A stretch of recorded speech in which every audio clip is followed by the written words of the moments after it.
rebonjour à tous ceux et toutes celles qui viennent d'arriver et rebonjour à ceux qui étaient déjà présents avant ça.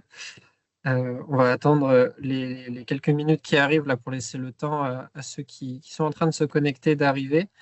Le temps pour moi déjà de remercier l'AFDAS qui est présent aujourd'hui avec nous pour pouvoir évoquer le sujet qu'est l'apprentissage aujourd'hui dans le basket, un sujet que pour certains vous connaissez bien, comme vous avez pu nous le faire savoir dans les Google Forms d'inscription, où vous avez pu mettre en avant différents problèmes. On va essayer de répondre ce soir au maximum d'interrogations que vous pouvez avoir, de vous apporter des billes, puis de vous apporter quelques réponses sur les actualités, notamment autour de l'apprentissage, comme vous avez pu nous le faire remonter. Donc, le programme du jour, le voici. Voilà, l'objectif, c'est de poursuivre notre série de webinaires avec le 5e de cette série. On va prendre un petit temps pour vous redonner un petit peu les généralités autour de l'apprentissage grâce à l'AFDAS qui est présente aujourd'hui pour savoir un petit peu aussi les actualités, comme je vous le disais. Et derrière, on ira explorer ensemble les possibilités au sein du CFA de la fédération, donc le CFA, le Centre de formation des apprentis, où vous pourrez voir notamment les différentes formations que nous proposons éligibles à l'apprentissage, qui peuvent vous concerner directement dans les clubs et les structures aujourd'hui. Et voilà. Et répondre à vos questions si vous en avez, bien sûr. On se prévoit un temps en fin de webinaire, comme à chaque fois, pour pouvoir répondre à vos questions. Vous avez là la slide que l'on vous met à chaque fois. De la même manière, vous pouvez retrouver les 4 précédents webinaires sur notre chaîne YouTube, FFBB Formation, pour ceux qui ne pouvaient pas être là ou si jamais vous souhaitez revisionner certains webinaires, notamment sur la gestion RH, sur les financements, où on a reçu pas mal de questions en amont et pas mal de questions depuis. Donc, si jamais vous voulez aller jeter un coup d'œil à ce qui avait été dit, vous pouvez les retrouver sur notre chaîne YouTube. Et celui-ci sera disponible dès vendredi, de la même manière sur notre chaîne YouTube, si vous voulez aller checker ce qui a été dit ou si vous voulez le diffuser auprès de personnes dans votre structure ou dans votre club.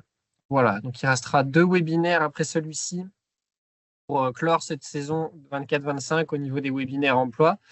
Un prochain webinaire qu'on veut autour de la mutualisation de l'emploi, donc tout ce qui va traiter des groupements d'employeurs et autres sujets qui gravitent autour. Et on en profitera également pour vous faire un petit point d'actualité autour des aides à l'emploi de l'Agence nationale du sport, puisqu'on espère avoir les notes de cadrage d'ici là, ainsi que sur les différentes actualités qui peuvent vous véhiculer. Et un dernier webinaire qui sera prévu en mai autour de la gestion employeur. Voilà pour le programme de ce qui s'annonce aujourd'hui et de ce qui arrivera dans les 2 mois à venir. Sans plus tarder, je vais laisser la parole à Christian. Et je ne sais pas si Nathalie est connectée pour que vous puissiez nous donner un petit mot rapide. Oui, j'ai vu que Nathalie était là. Effectivement. Bon, bah, écoutez, bonsoir à toutes et tous. Donc, je suis, vous le voyez à l'écran, Christian Auger, donc vice-président de la Fédération en charge de la formation et de l'emploi. Je passerai la parole ensuite à ma collègue du comité directeur, Nathalie Moreau, qui est présidente de la Commission fédérale de l'emploi. Merci de votre présence, malgré le beau soleil qui donnait pas forcément envie aujourd'hui de venir se mettre sur un ordinateur, mais bon, c'est juste pour plaisanter. Je remercie évidemment nos partenaires de l'AFDAS qui sont présents et qui vont donner des infos. On a regardé déjà évidemment le support et il y a quand même des informations très intéressantes qui vont vous être données. Tout petit mot sur le sujet de l'apprentissage. Vous savez que nous y sommes très attachés depuis plusieurs années.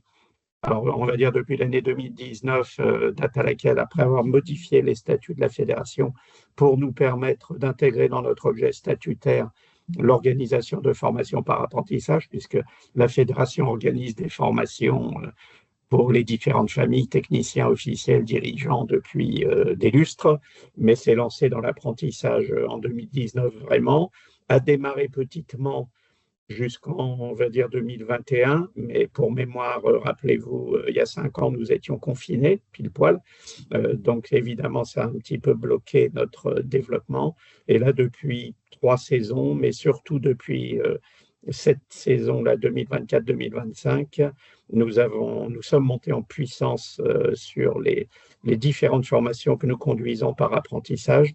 Je vous donne juste 2 chiffres clés.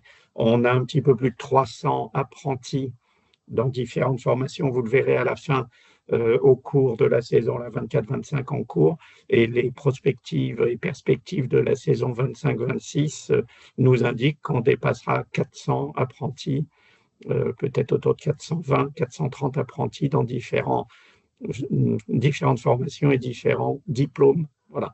Donc c'est une très grosse montée en puissance, en partenariat évidemment avec les ligues régionales, qui sont donc nos unités de formation par apprentissage, alors qui sont engagées les unes et les autres de façon différente. Mais ça, c'est le poids de l'histoire aussi des uns et des autres. Et petit à petit, nos ligues régionales rejoignent le CFA de la fédération, ce qui est une très bonne chose. Voilà, donc je vous souhaite un excellent webinaire. Gabriel vous en a déjà donné le sommaire, donc je passe très vite la parole à Nathalie, puisque c'est surtout des infos que vous êtes venus chercher, pas des longs discours. Donc, bon webinaire.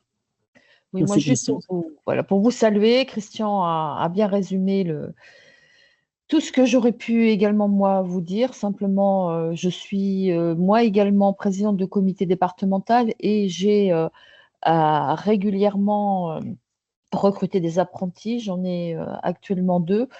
Et je pense que ce webinaire va être très important. Surtout, n'hésitez pas, pour ceux qui ont déjà créé ou qui ont des contrats d'apprentissage et qui parfois ont un petit peu galéré, même si honnêtement les process, et je remercie l'APDAS, ont vraiment beaucoup évolué et on a un bel accompagnement. Mais n'hésitez pas surtout profiter de l'instant à faire remonter à toutes vos questions, voilà, les interrogations. Il y a pas de questions idiotes et c'est très important pour permettre que l'on avance nous également dans l'accompagnement, chose que fait Gabriel en dehors de tous ces temps de webinaire. Il est à votre disposition et il s'engage toujours à vous répondre très rapidement et à vous apporter des solutions. Donc, profitez de la présence de l'APDAS, que je remercie encore une fois, et posez vraiment toutes vos questions. Vous avez un fil de conversation, mais Gabriel va vous expliquer tout ça pour que vous puissiez vous exprimer. Je vous souhaite un très bon webinaire. Merci Nathalie. Et donc, sans plus tarder, on va avancer pour entrer dans le sujet, parce qu'il est déjà 18h07 et qu'on a que jusqu'à 19h à peu près pour balayer ce sujet assez large. Donc, les intervenants aujourd'hui, je serai avec Virginie Briand qui finira sur la partie FFBB. Et je vais laisser la parole à Johan Barbalata, si tu veux te présenter et excuser Sébastien Février qui devait être là aujourd'hui, mais qui ne peut pas être disponible malheureusement. Pour nous présenter un petit peu le rôle de l'AFDAS et ce qu'est un OPCO. Merci Gabriel. Alors en 2 mots, moi je suis chef de projet alternance et inclusion. Donc mon travail au quotidien, c'est d'accompagner à la fois les équipes de l'AFDAS sur le déploiement de l'alternance, comment faire pour qu'effectivement les entreprises adhérentes de l'AFDAS puissent s'en saisir, qu'ils puissent relayer des messages sur le terrain. Voilà, et puis aussi informer au quotidien, notamment sur les évolutions réglementaires, participer à ce type de webinaire. Et en gros, faire en sorte que l'alternance entre dans les entreprises soit mieux connue et mieux appréhendée. Voilà. Si on peut avancer pour si le tu veux coup. présenter. Ouais. Alors, donc l'AFDAS, que vous le connaissiez ou pas, donc on est opérateur de compétences. Au quotidien, vous nous connaissez probablement si vous avez déjà formé des salariés dans vos structures ou recruté des alternants. On est voilà, financeur de la formation professionnelle. L'AFDAS accompagne 31 branches, donc dans les secteurs des industries créatives, les médias, la communication, la télécommunication, évidemment le sport, le tourisme, les loisirs et le divertissement. On accompagne au quotidien un peu plus de 127 000 entreprises et sur ces 127 000 entreprises, on en recense 23 000 dans la branche du sport, dont 80% sont des associations. Ces structures du sport, elles emploient 89 000 salariés, 7 000 sportifs professionnels également qui sont dans le champ de l'AFDAS. Voilà. Et puis une particularité sur certains publics spécifiques, dont les sportifs professionnels, qu'on ne retrouve pas dans d'autres secteurs. Aujourd'hui, moi, je vais essayer de répondre à plusieurs des questions que vous aviez remontées dans le questionnaire, et notamment ce qui va tourner autour des contrats. Quel type de contrat, quels sont les droits, les devoirs, les coûts, les financements, les aides. Il y avait également une question autour de l'apprentissage pour les plus de 29 ans, donc on va en parler également. Et puis les nouvelles règles 2025 suite au projet de loi de finances. Et je ferai également un focus sur le tuteur maître d'apprentissage. Alors, c'était pas dans les questions qui étaient remontées, mais je pense qu'il y a une vraie sensibilisation à faire à ce niveau-là pour favoriser l'intégration et surtout éviter, prévenir les ruptures, en gros, sécuriser les parcours des alternants une fois qu'ils sont chez vous. Alors, quelques chiffres pour commencer sur… alors, là, je me suis appuyée sur une synthèse emploi-formation de l'Observatoire du sport. Alors, je fais juste une petite parenthèse. Moi, je vous invite à aller consulter l'Observatoire. Vous allez sur le site de l'AFDAS et vous trouverez le lien. L'objectif d'un observatoire, c'est d'observer les pratiques en termes de formation sur une ou plusieurs branches pour améliorer la connaissance, pour favoriser et accompagner les changements, puisqu'il y a toujours des changements dans tous les secteurs. Peut-être que vous le constatez au quotidien. Et puis, communiquer sur les résultats. Donc, sur des synthèses emploi-formation, vous retrouverez également des fiches métiers. Donc, ça peut être intéressant pour vous outiller en termes RH. Voilà, donc n'hésitez pas à aller faire un tour. Donc, je reviens sur les marqueurs. Aujourd'hui, dans les entreprises qui sont accompagnées par l'AFDAS, 1 adhérent sur 3 recrute en alternance. Et je fais un focus particulier sur le sport parce que c'est une des branches de l'AFDAS qui recrute le plus d'alternants. Pour le coup, alors là, ce sont des chiffres 2023. La branche du sport, donc les entreprises de la branche du sport ont recruté plus de 22 000 apprentis. Plus de 600 donc salariés en contrat pro. On est sur les 2 types de contrats, on va le voir après. Et sachez également que la branche du sport a multiplié par 2,6 la volumétrie de contrats sur les 3 dernières années, ce qui est vraiment conséquent et qui a été porté surtout par la démocratisation du sport. Dernièrement, l'effet JO. Voilà, c'est une tendance qui s'est implantée et on espère pouvoir la pérenniser en vous accompagnant au quotidien. Est-ce que Candice est présente sur ce webinaire? Oui, je suis là, mais je voulais pas. Bonjour à tous. Je voulais juste me permettre de peut-être mettre les chiffres de 2024, Ouais. un petit update. Et effectivement, on est sur une tendance toujours à beaucoup plus de contrats, notamment en apprentissage, là où Joanne indiquait un peu plus de 22 000 contrats en 2023. Effectivement, dans le sport, on est aujourd'hui, enfin en tout cas en 2024, à 24 210 contrats d'apprentissage. On parlera un peu moins du contrat pro, même si c'est du contrat de professionnalisation. Mais c'est vrai qu'il y a une tendance, en tout cas dans le sport, à continuer à croître et à recruter en alternance. Donc, il y a déjà des leviers qui sont activés, mais il faut continuer à pérenniser cette dynamique. Ouais. Merci Candice. Alors là, vous avez un top 5 des certifications. Alors par certification, on entend les diplômes. Donc certification des diplômes ou des titres inscrits au répertoire national des certifications professionnelles, donc avec une reconnaissance de l'État, c'est un gage de qualité. Et dans le top 5, on va retrouver, alors probablement sans surprise pour vous, les BPGEPS, donc brevets professionnels de la jeunesse, de l'éducation populaire et du sport, qui sont des diplômes de niveau bac et qui sont généralement la porte d'entrée pour des alternants, des futurs salariés qui voudraient développer, en tout cas démarrer des carrières dans le sport. On va retrouver ensuite le DGEPS, le diplôme d'État de la jeunesse, de l'éducation populaire et du sport. Donc là, on est sur un diplôme de niveau BTS, un bac plus 2. Et là, voilà, on a pris la spécialité donc perfectionnement sportif avec un certain nombre de mentions, dont la mention basketball.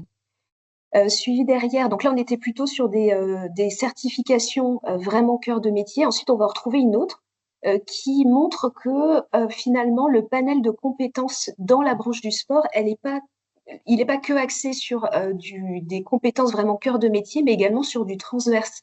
Là, on va retrouver le négociateur technico-commercial.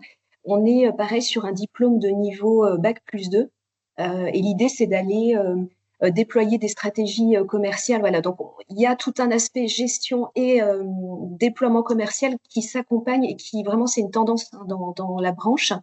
Bon, derrière, on retrouve le moniteur de football. Là, on est sur un diplôme de niveau bac, et puis suivi dans la dernière place du top 5 par l'employé administratif et d'accueil. Là, on est plutôt sur un niveau CAP, BEP, donc avant le niveau bac. Alors, dans cette slide, j'ai essayé de répondre à la question pourquoi on observe justement cette dynamique alternance dans la branche du sport. Une des réponses, hein, c'est pas la seule, mais une des réponses, ça pourrait être que on est sur des professions réglementées pour lesquelles l'alternance peut être une solution formation.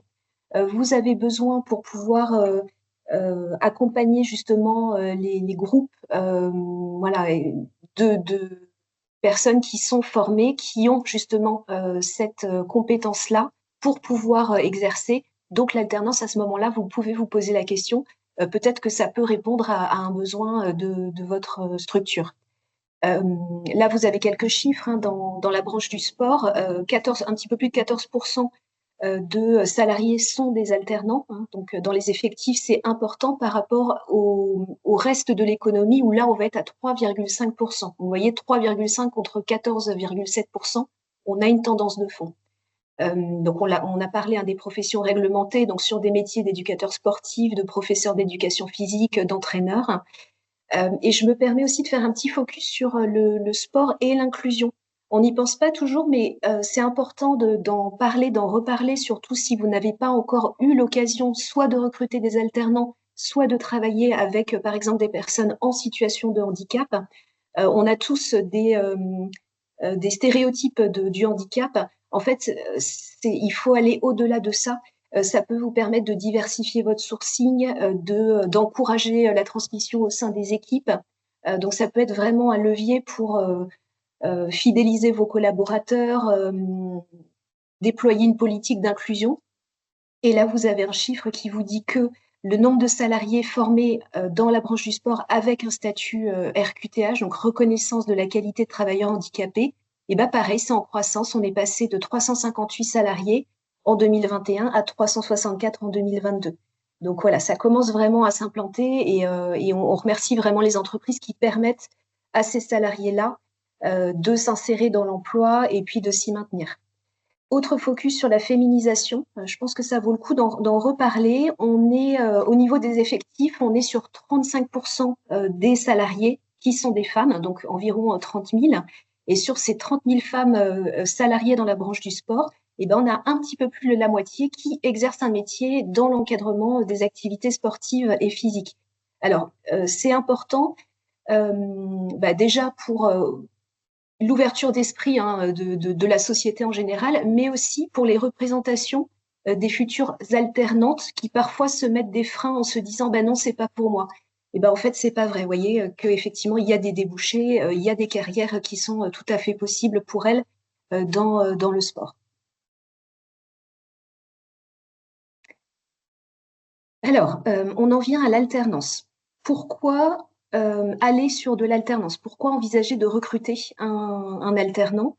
Il y a des avantages à la fois pour l'entreprise, mais également pour le jeune, ou en tout cas la personne que vous allez recruter. Pour l'alternant, donc ça permet de sécuriser son parcours de formation. C'est important pour lui parce que voilà, on est sur, notamment sur l'apprentissage, sur une gratuité de la formation. On peut aller sur une succession de contrats. On va en parler un petit peu plus loin, mais voilà, pour l'alternance, c'est très important. Et puis pour l'entreprise, ça permet d'avoir des personnes qui sont formées avec les dernières compétences, en tout cas les plus actuelles. Donc ça permet aussi de faire monter en compétences finalement tout le monde dans l'entreprise. Voilà, donc ça c'est un premier point. Ça permet d'intégrer des profils diversifiés. Des profils plutôt jeunes ou peut-être un petit peu moins jeunes. On a parlé de l'inclusion avec les salariés en situation de handicap, avec des profils voilà, sur des femmes, alors qu'on n'avait pas forcément des candidates qui se présentaient auparavant. Ça permet de diversifier le sourcing. Ça permet également de valoriser l'expérience de vos équipes.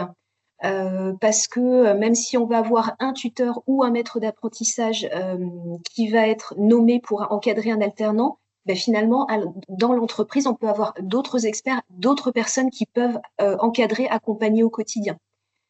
Ça permet également de détecter vos futurs managers. Le fait de prendre la mission de tuteur ou de maître d'apprentissage, c'est déjà un premier pas dans le management.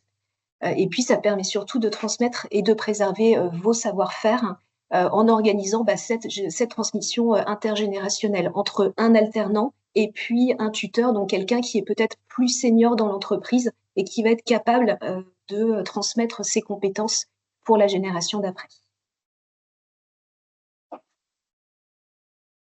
Alors, quelques notions de base. Donc là, on va répondre aux questions. Qu'est-ce que l'alternance? Quel type de contrat? On va parler des publics éligibles, donc qui peut entrer en alternance, des rémunérations, des financements et puis des aides. Donc l'alternance, c'est un contrat de travail, il faut être clair avec ça. C'est pas un stagiaire que vous embauchez, c'est bien un salarié. Alors, la plupart des contrats en alternance sont conclus sous la forme d'un CDD. Le CDD donc, va durer entre 6 et 36 mois. Mais certaines entreprises font le choix de recruter en CDI. Donc, le contrat de professionnalisation et le contrat d'apprentissage, finalement, ce sont des CDD ou des CDI un peu particuliers qui intègrent des périodes de formation en alternance. On va alterner des périodes de formation théorique à l'école, donc au CFA, et des périodes de formation pratique en entreprise. L'intérêt de l'alternance, c'est aussi d'avoir une formation qui est financée, qui est prise en charge. On va voir un petit peu plus loin quel type de financement on peut avoir. Ils sont différenciés sur les deux types de contrats. Et puis autour de ça, autour du financement de la formation, des aides au recrutement. On va parler de l'aide unique, on va parler de l'aide exceptionnelle, et puis on va parler des autres aides qui peuvent accompagner, notamment celle de France Travail, et on parlera également de l'aide AGFI.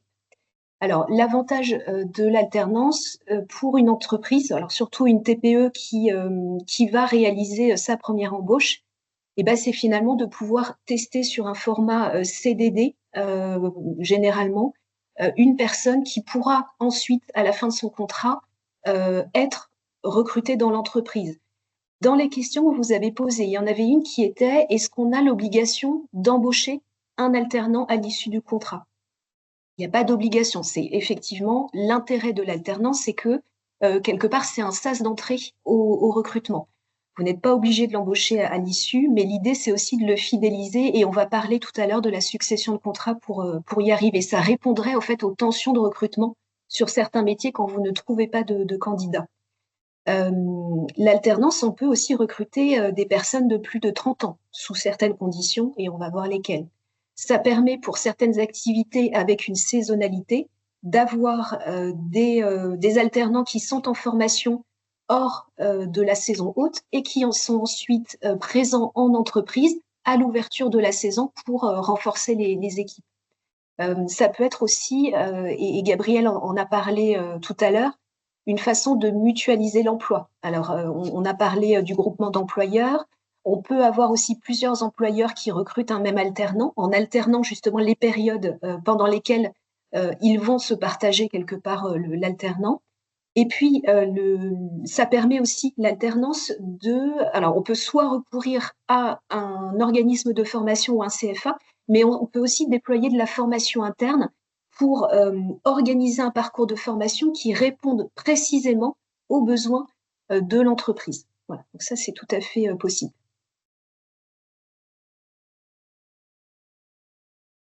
Alors, on en vient au contrat de travail. Donc, on a dit, il y a deux types de contrats dans l'alternance, le contrat de professionnalisation et le contrat d'apprentissage. Et attaché à chacun de ces contrats, on va retrouver un cadre légal avec parfois des similitudes et puis des différences. Dans les similitudes, il y a le principe de l'alternance qui est d'alterner des périodes de formation, on l'a dit, en entreprise et des périodes à l'école. L'idée, c'est de travailler en apprenant et d'apprendre en travaillant. L'objectif souvent de l'alternance, c'est d'obtenir un diplôme ou un titre à finalité professionnelle. Mais pas que, ça peut aussi viser l'insertion dans l'emploi en se préparant à occuper un métier, pas forcément à obtenir un diplôme. C'est un véritable levier d'intégration dans l'emploi. Pourquoi? Parce qu'on observe qu'à l'issue de leur alternance, 80% de ces alternants sont en emploi. Alors, soit dans leur entreprise d'accueil pour 41%, soit dans une autre entreprise quelques mois après leur sortie de formation. Voilà. Les acteurs, alors là, je pense qu'il n'y a pas tellement de surprise pour vous non plus. C'est évidemment un employeur, un alternant, un établissement de formation et puis un tuteur, un maître d'apprentissage, qui est une personne de l'entreprise qui va être là pour encadrer, intégrer, accompagner l'alternant tout au long de son parcours de formation.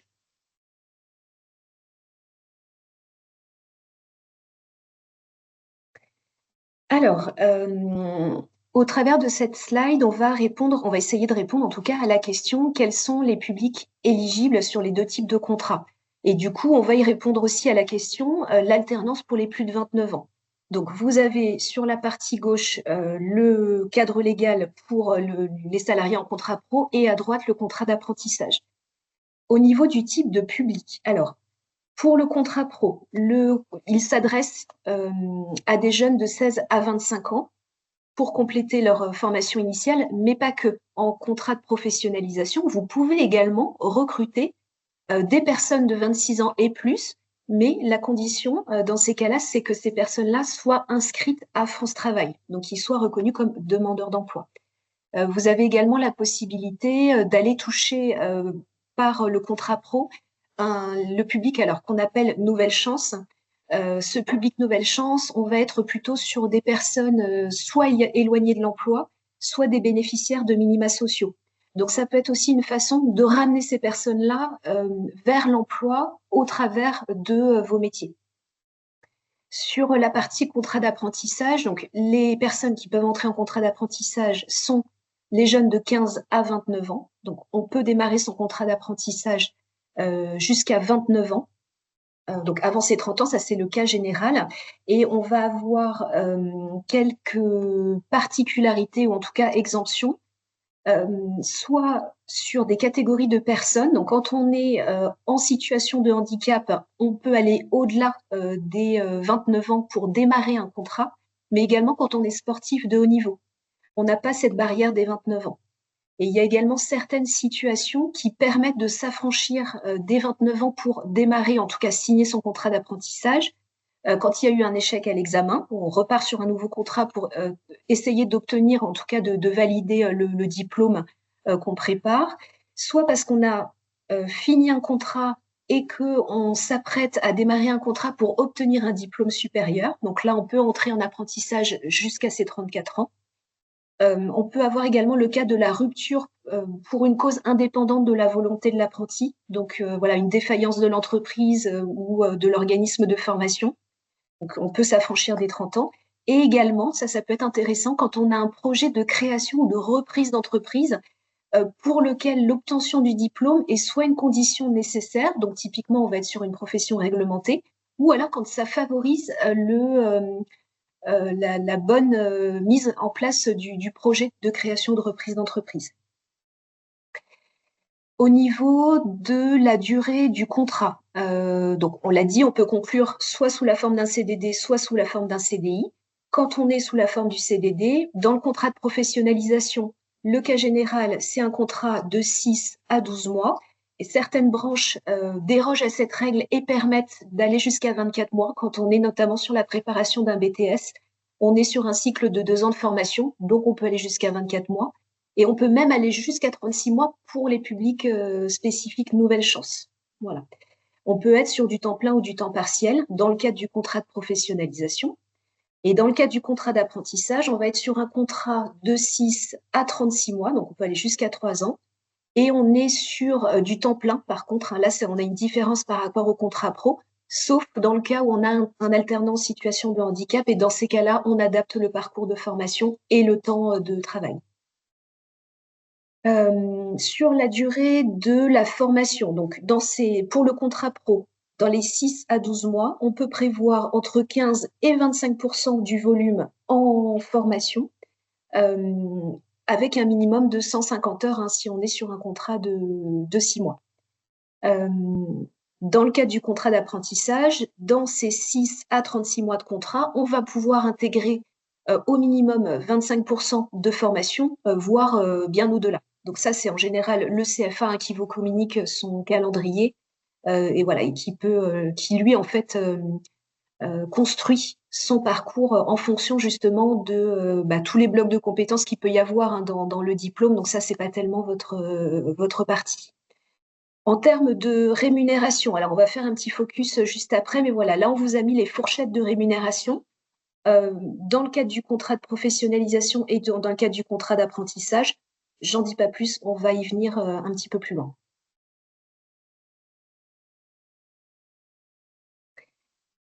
Voilà, donc là je vous ai mis la grille de rémunération. Alors, cette grille de rémunération, on est sur des minima, c'est-à-dire que vous ne pourrez pas aller en dessous de ces minima sur la rémunération que vous proposez à votre alternant. Bien évidemment, vous êtes libre de proposer une rémunération mieux-disante, surtout si vous êtes sur un profil particulier, ou en tout cas un candidat que vous souhaitez vraiment recruter, et surtout dans la mesure où vous souhaitez également le fidéliser. Voilà. J'entre pas trop dans le détail, c'est pour vous donner quelques chiffres, quelques repères. Je le dis maintenant et je le redirai un petit peu plus tard. Quand vous avez un projet de recrutement d'un alternant, vous pouvez solliciter l'accompagnement d'un conseiller emploi-formation de l'AFDAS. Ils sont là pour vraiment venir vous rencontrer, explorer le besoin, vous aider à définir les compétences et puis surtout vous aider sur tout le process alors à la fois de recrutement, mais aussi que vous puissiez avoir, vous, une idée, par exemple, de ce que va coûter le recrutement d'un alternant, par quelles étapes vous allez passer.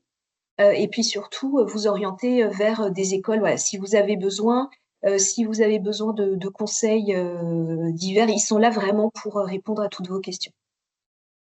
Donc là, on a la grille de rémunération, contrat d'apprentissage, pardon.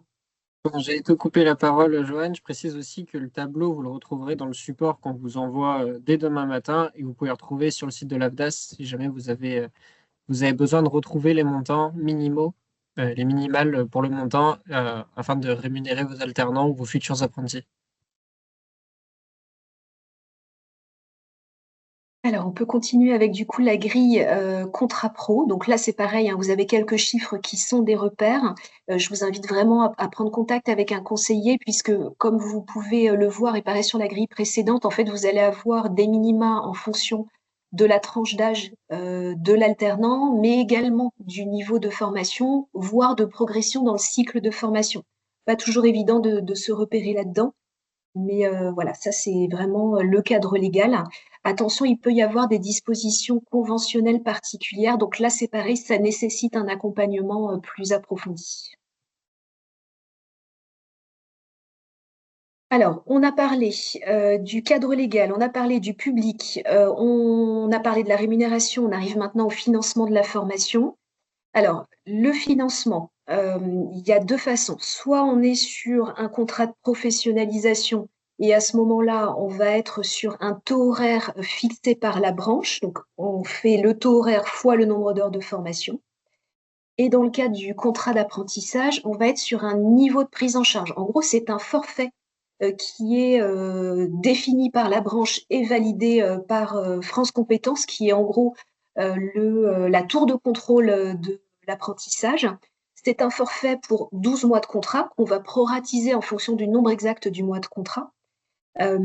Et puis, ça va vous permettre de voir quand vous avez un projet de recrutement, notamment s'il y a un reste à charge, c'est-à-dire est-ce que le coût de l'école s'aligne sur la prise en charge de locaux ou est-ce qu'il y a un reste à charge et à ce moment-là, voir si une négociation est possible avec l'école pour réduire, voire annuler ce reste à charge.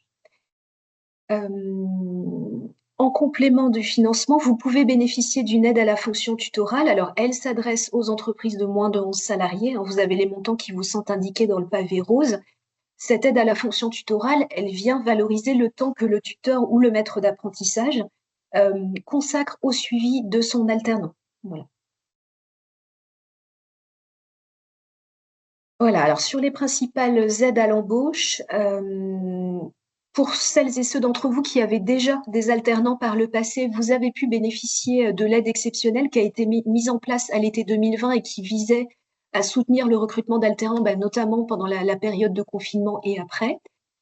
Le projet de loi de finances 2025 a acté le fait que pour les contrats d'apprentissage, les entreprises pouvaient bénéficier d'une aide de 5 000 €, donc pour les entreprises de moins de 250, ce qui est le cas de la plupart, voire de tous les participants à ce webinaire. Et surtout, important, une aide qui est revalorisée en tout cas à 6 000 € pour l'embauche d'un alternant d'un apprenti en situation de handicap. Cette aide exceptionnelle, elle vient compenser en partie la rémunération que vous versez à votre apprenti. Donc, vous voyez, on a vu qu'il y a une prise en charge sur le coût de formation, mais il y a également une aide qui peut intervenir sur la rémunération de l'apprenti. Côté contrat pro, si vous embauchez un salarié de 26 ans et plus, donc demandeur d'emploi inscrit à France Travail, vous pouvez également bénéficier d'aides. Donc là, vous avez les montants, 2 000 € pour un demandeur d'emploi de 26 ans et plus, et pareil pour un salarié qui aurait 45 ans et plus et qui serait précédemment inscrit à France Travail. Je fais un focus sur l'aide AGEFI. En complément de l'aide exceptionnelle, dans le cadre du recrutement d'un alternant en situation de handicap, l'AGEFIP vous verse une aide qui peut aller jusqu'à 3 000 € et qui vient s'ajouter à l'aide exceptionnelle qui est versée par l'État. Donc ça, c'est important, hein, gardez-le en tête au moment où vous ferez vos calculs. Ça peut valoir le coup d'aller regarder, ou en tout cas de vous rapprocher des Cap Emploi pour aller récupérer des candidatures de personnes en situation de handicap. Alors, les étapes du recrutement. Alors, certains d'entre vous sont déjà passés par là. Pour les autres, pour vous donner là pareil quelques repères, pour savoir quel candidat vous souhaitez recruter, il faut commencer par définir les besoins. Quelles sont les compétences dont vous avez besoin? Les postes qui peuvent être ouverts au recrutement et surtout ceux qui peuvent se prêter à de l'alternance. En face, j'ai mis quelques outils. On a l'enquête alternance. Donc ça, vous la retrouverez sur le site de l'AFDAS. C'est un formulaire qu'on vous invite à compléter quand vous avez un projet de recrutement. Et l'idée, c'est d'être recontacté par un conseiller qui va venir creuser avec vous le besoin, le profil du candidat pour éviter les erreurs de casting, tout simplement. Une fois que vous avez défini les besoins, les compétences, vous allez probablement chercher à calculer combien va vous coûter le recrutement d'un alternant. Là, on a un autre outil qui s'appelle le calcul alternance. Et ce calcul alternance, il est intéressant parce qu'en fait, c'est un outil qui vous permet d'avoir une estimation. Alors attention, on n'est pas sur des chiffres exacts, c'est bien une estimation qu'il faudra faire confirmer ensuite par le comptable, voilà, votre comptable, en tout cas, le service paye qui vous accompagne. Et l'idée, c'est d'avoir une estimation du coût d'une embauche en contrat d'apprentissage et en contrat pro. Donc, c'est un comparatif en termes de rémunération, en termes de charges sur la rémunération. Donc, pareil, c'est un estimatif de prise en charge de locaux et d'aide éventuellement dont vous pouvez bénéficier sur cette embauche-là. Une fois que vous avez fait votre estimation, vous avez sécurisé financièrement votre projet. C'est bon, au niveau de la trésorerie, ça passe. Vous pouvez ensuite vous lancer sur la rédaction d'une fiche de poste. Alors, ce qui peut être intéressant, là, j'ai deux outils pour vous. Le premier, c'est sur l'Observatoire du sport, hein, dont je vous parlais au début de ce webinaire. Vous allez avoir des fiches métiers qui sont proposées. Donc ça peut être une aide pour vous pour rédiger justement votre fiche de poste. Et vous avez également la plateforme Recruter autrement, donc qui est proposée par l'AFDAS. Et dans cette plateforme-là, on va en parler juste après. Mais l'idée, c'est, si vous avez déjà recruté, de challenger vos pratiques ou autrement de vous apporter de la ressource sur les différentes étapes du recrutement. Une fois que vous avez rédigé votre fiche de poste, vous allez rechercher un organisme de formation, un CFA, qui propose une formation qui répondrait justement à vos besoins. Pour ça, vous avez un moteur de recherche qui s'appelle Carte Apprentissage. Et en fait, il est multicritère, c'est-à-dire que vous allez pouvoir rechercher soit par mots-clés, soit par niveau de certification, donc niveau de diplôme, soit par territoire si vous voulez avoir accès à toute l'offre de formation autour de votre structure. Une fois que vous avez passé ces étapes-là, c'est le moment de vous poser la question qui va être capable dans la structure d'encadrer l'alternant. C'est hyper important parce que sa fonction, on va le voir après, hein, elle est capitale pour préparer l'intégration, accompagner l'alternant et sécuriser son parcours jusqu'à la fin du contrat. Et pour ça, pour accompagner, c'est pas inné, hein. On ne naît pas tuteur ou maître d'apprentissage, ça s'apprend. Et on a des formations qui peuvent vous être proposées, voilà, pour vous accompagner là-dessus. Et une fois que vous avez passé toutes ces étapes, c'est le moment où vous allez déposer votre contrat sur le portail Maya pour que le dossier soit instruit. On va vérifier, nous, que le contrat est conforme à la législation. Et puis, une fois que c'est fait, on envoie à l'ASP. Et si vous êtes sur le recrutement d'un apprenti, c'est ce qui va ensuite déclencher le versement de l'aide. Alors, on en a parlé, je vais peut-être avancer assez vite parce que je vois le temps qui tourne. Le simulateur calcul alternance, on en a parlé. Recruter autrement. Alors, juste, merci. Recruter autrement. Cette plateforme-là, vraiment, je vous la recommande. Vous allez trouver dessus un autodiagnostic. Donc, l'idée, c'est où vous en êtes aujourd'hui de vos pratiques. Et en face, la plateforme, elle va vous proposer de la ressource des fiches pratiques.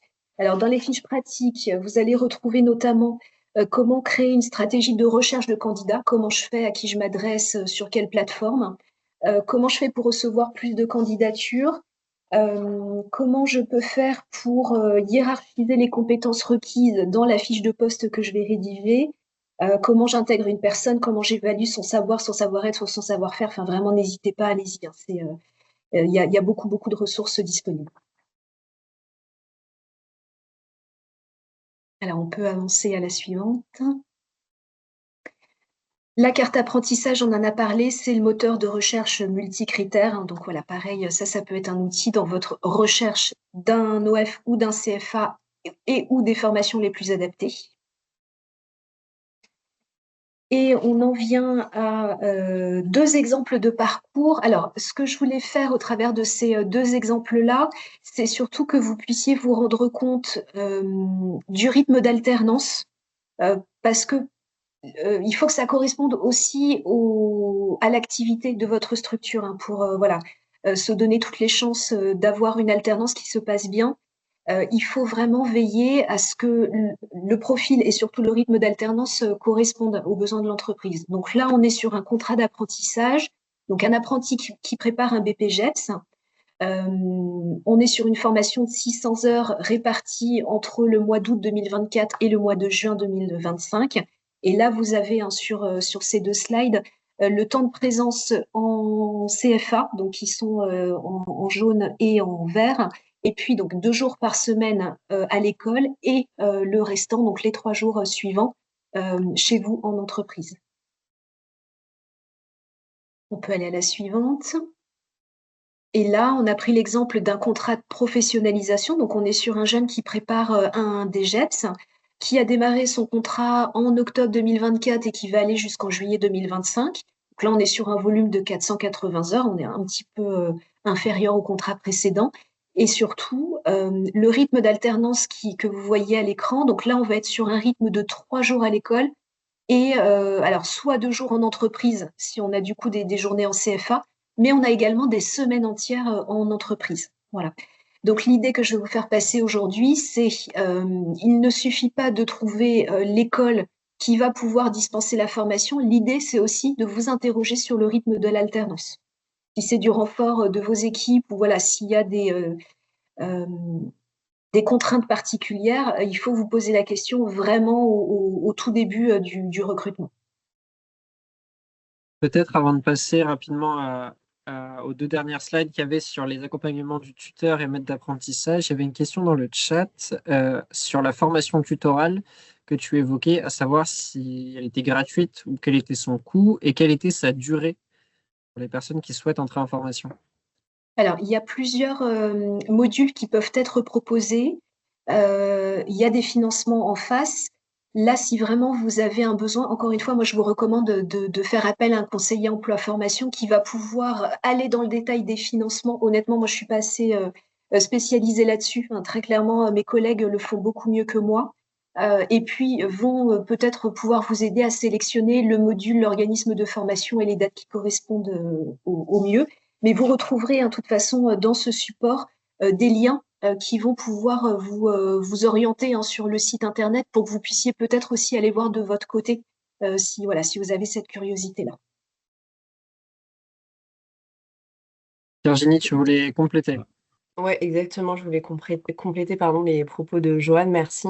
Concernant les formations tutorales, je vous invite à vous rapprocher des responsables des instituts régionaux de formation de vos ligues qui proposent en général ces formations-là. Comme ça, vous aurez aussi la durée et le coût de ces formations. Et concernant le besoin, de toute façon, on s'assure qu'il y a bien effectivement un tuteur ou un maître d'apprentissage qui va être en capacité de pouvoir suivre votre apprenti ou votre alternant. Et de toute façon, c'est une obligation légale. Donc, quand vous allez déposer le contrat d'apprentissage ou le contrat de professionnalisation, c'est une des premières choses que l'AFDAS va venir vérifier. Merci Vierge. On avance du coup, puisqu'il est déjà 18h45 Ouais. sur les accompagnements. Ouais, alors l'accompagnement du tuteur, alors on peut aller à la slide suivante. Ce qui va être important pour vous de retenir, c'est que, alors, qui peut être tuteur ou maître d'apprentissage? Alors déjà, on parle d'un tuteur quand on encadre un salarié en contrat de professionnalisation et on parle d'un maître d'apprentissage pour la personne qui encadre un apprenti. Pour être tuteur, maître d'apprentissage, on peut avoir les deux casquettes, hein. Il y a pas de souci là-dessus. Il faut être déjà volontaire pour le faire, avoir de la pédagogie. Il faut pouvoir transmettre, prendre du recul avec des alternants, surtout quand on est sur des profils plutôt jeunes. Il faut être expert de son métier, hein, pour être capable d'en parler. Et sur le statut, on peut être soit salarié de son entreprise, mais on peut également être employeur, donc salarié ou non. On peut être un président bénévole dans une association. On pourrait même être vice-président dans le cas où c'est bien notifié dans les statuts. Voilà, ça peut être aussi une question pour vous avant de nommer une personne tuteur maître d'apprentissage. Et on pourrait même faire appel au conjoint collaborateur de l'employeur. Attention, ces personnes-là doivent respecter les prérequis, hein, qui sont notés sur la partie droite. Quand on est tuteur, il faut avoir une qualification professionnelle, donc en gros un diplôme en lien avec la qualification visée et 2 ans d'expérience professionnelle. Et quand on est maître d'apprentissage, voilà, on peut avoir soit un diplôme plus 1 an d'ancienneté dans une profession en lien avec le diplôme visé, ou alors si on n'a pas de diplôme, et ben dans ces cas-là, il faut justifier d'au moins 2 ans d'exercice d'une activité en lien avec le diplôme préparé. Sur les quotas, on va être alors, on recommande plutôt d'être sur 2 alternants maximum, hein. Ça occupe déjà beaucoup, ça nécessite un encadrement quotidien. On peut aller jusqu'à 3 quand on a 2 alternants plus un redoublant. Attention, hein, l'idée, c'est pas d'en prendre le plus possible, c'est d'être en capacité de les accompagner. Et on peut aussi être accompagné par une équipe tutorale. Voilà, donc ça peut être aussi, vous êtes tuteur ou maître d'apprentissage, mais vous pouvez être accompagné par vos collègues en entreprise. Et vous pouvez, Gabriel le disait au début de ce webinaire, faire appel à un groupement d'employeurs. Donc l'idée, c'est que le groupement d'employeurs va recruter l'alternant et le mettre à disposition dans votre entreprise. Voilà, je n'entre pas dans le détail, hein, je pense que ce sera évoqué dans le prochain webinaire. Le rôle du tuteur, hein, bon, bah là, voilà, j'ai remis quelques pavés. L'intégration d'un alternant, elle se prépare en amont de son arrivée, hein. C'est pas le jour J où il faut se poser la question. Il faut préparer tout ça avant son arrivée, s'assurer qu'on a le matériel nécessaire, où est-ce qu'on va l'installer, comment on va le présenter aux différentes équipes, comment on va favoriser son intégration dans l'entreprise, communiquer avec le CFA, ça c'est extrêmement important. Parce qu'on s'aperçoit que finalement, il y a parfois des décalages entre les attendus côté alternant et côté entreprise, et puis en fait ce qu'il est capable de faire. L'idée, c'est pas de rompre le contrat tout de suite, évidemment, c'est de faire des ajustements qui permettent en fait de replacer les choses et de sécuriser le parcours jusqu'à son terme. Voilà, on l'a dit, hein, l'idée du tuteur, du maître d'apprentissage, c'est de transmettre tout au long du parcours son expertise pour voilà, permettre aux jeunes de mettre en pratique ce qu'il a appris au CFA, à l'école, mais aussi, si vous envisagez de le recruter, eh ben, c'est bien de transmettre justement les savoirs et savoir-faire de votre entreprise. Voilà, avec des évaluations régulières de son activité. C'est pas au moment en fait où on s'aperçoit qu'il y a un souci qu'il faut se poser la question, c'est tout au long de son parcours dans l'entreprise. Voilà, donc on l'a vu, hein, c'est très engageant d'être tuteur ou maître d'apprentissage. Ça ne s'improvise pas, ça s'accompagne évidemment, hein, par le biais de la formation, par le biais d'outils. Bon, là, vous avez quelques informations sur les parcours qui sont proposés, soit dans le catalogue qui est proposé par l'AFDAS, soit par le biais de formations que vous sélectionneriez de votre côté. Je reviens, hein, je refais un petit focus sur le handicap. Être tuteur, maître d'apprentissage, ça ne s'improvise pas, mais surtout dans la mesure où on accompagne un alternant en situation de handicap. Alors, il ne faut pas dramatiser, hein, certains alternants ont des handicaps qui sont tout à fait invisibles, c'est la majorité. Pour autant, ça peut être intéressant de vous perfectionner en suivant les modules qui ont été donc construits par l'AFDAS et qu'on a confiés aujourd'hui, qui sont hébergés par la GFIP et qui sont en accès libre sur leur site.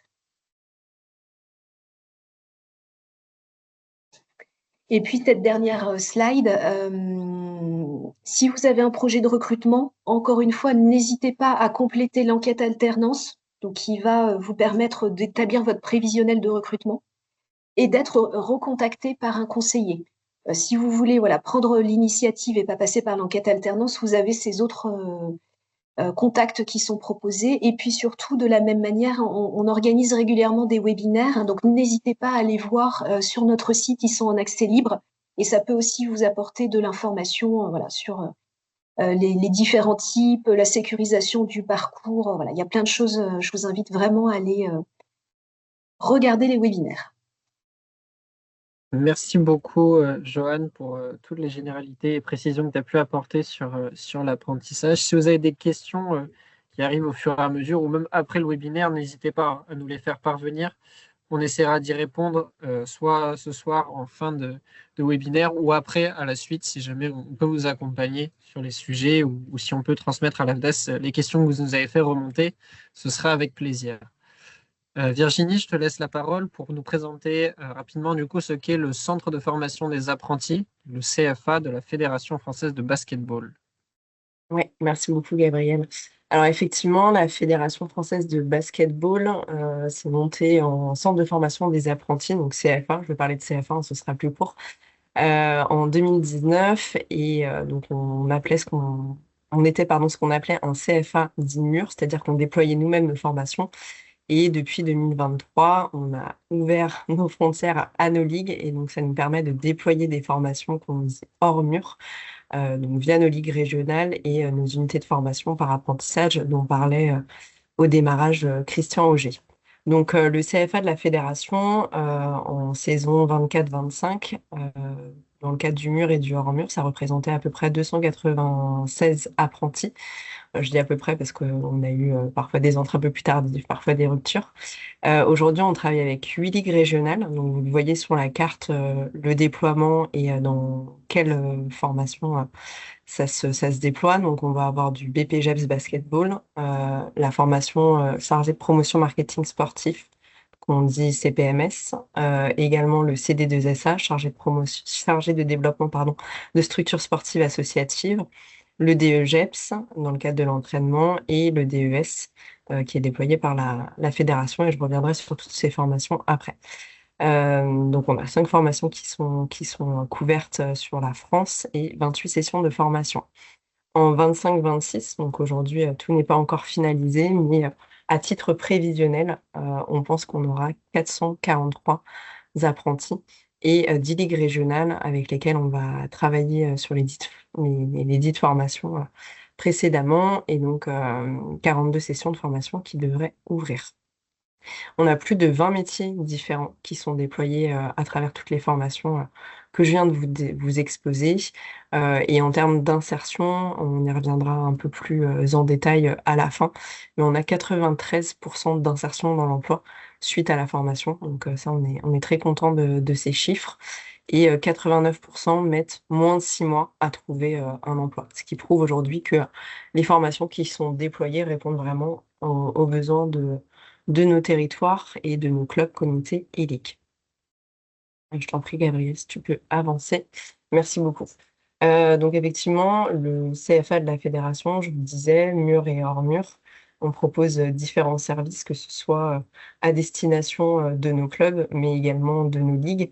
Donc aujourd'hui, les services qu'on déploie vis-à-vis de nos clubs, c'est un accompagnement individualisé, donc sur toute la partie embauche et professionnalisation. Donc à travers l'accompagnement à l'embauche, notamment sur la création du contrat d'apprentissage ou du contrat de professionnalisation, si c'est dans ce cadre-là.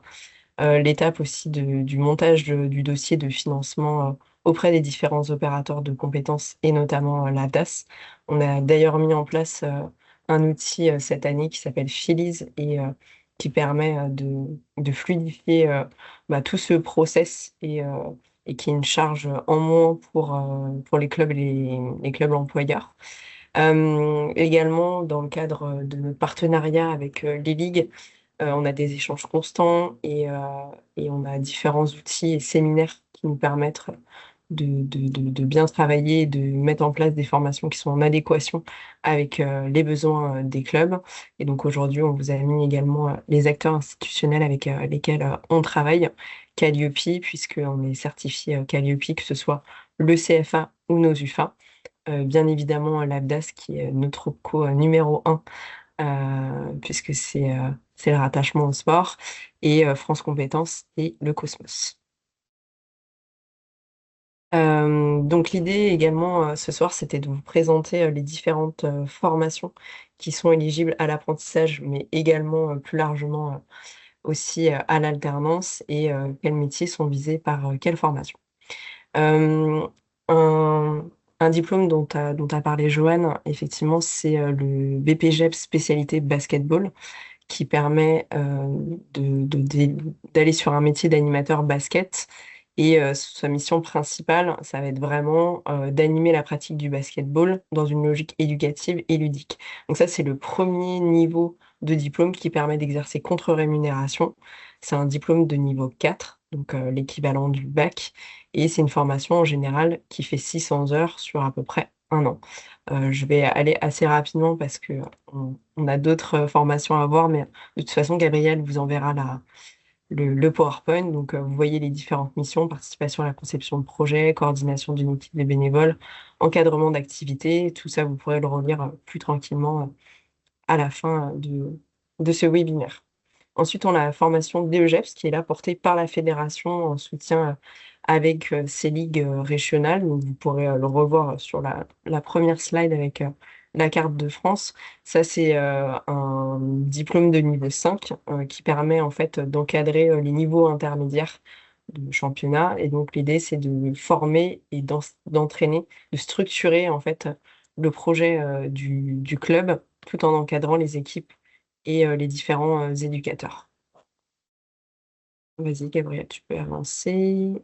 Concernant le DES, donc là, c'est le diplôme d'encadrement plus haut que la fédération propose. C'est un diplôme de niveau 6, donc qui correspond à un niveau Bac plus 3, qui est également inscrit au RNCP. C'est 700 heures de formation. Et là, vraiment, l'idée, c'est de pouvoir gérer le développement stratégique du club, encadrer une équipe professionnelle. Et donc, vous le voyez dans l'émission: conception du projet, direction de la structure et encadrer les activités d'entraînement et de formation. Concernant la formation chargée de promotion et marketing sportif, Joanne vous l'a dit tout à l'heure, effectivement, aujourd'hui, il n'y a plus que l'animation et l'encadrement. L'idée, c'est d'apporter aussi des compétences transverses à nos stagiaires. Et donc là, dans le cadre d'une continuité de parcours, on a ce diplôme de chargé de promotion et marketing sportif, qui pourrait être l'équivalent en termes de métier de chargé de promotion événementielle et qui se rattache à un titre professionnel de négociateur technico-commercial. Donc, c'est vraiment la personne qui va concevoir, organiser votre plan d'action commercial et qui va permettre d'aller chercher, par exemple, des fonds, des subventions pour faire vivre votre club aujourd'hui. Et donc, c'est un niveau 5 équivalent Bac plus 2. La formation de chargé de développement d'une structure sportive associative, donc là, c'est la petite dernière, celle-ci, de la fédération, puisqu'elle est proposée depuis la saison 24-25. On a été habilité par l'OC Sport en juin 2024. Là, cette personne-là, c'est vraiment la personne qui va être le bras droit des dirigeants, en fait, des clubs, des comités, voire même de la ligue.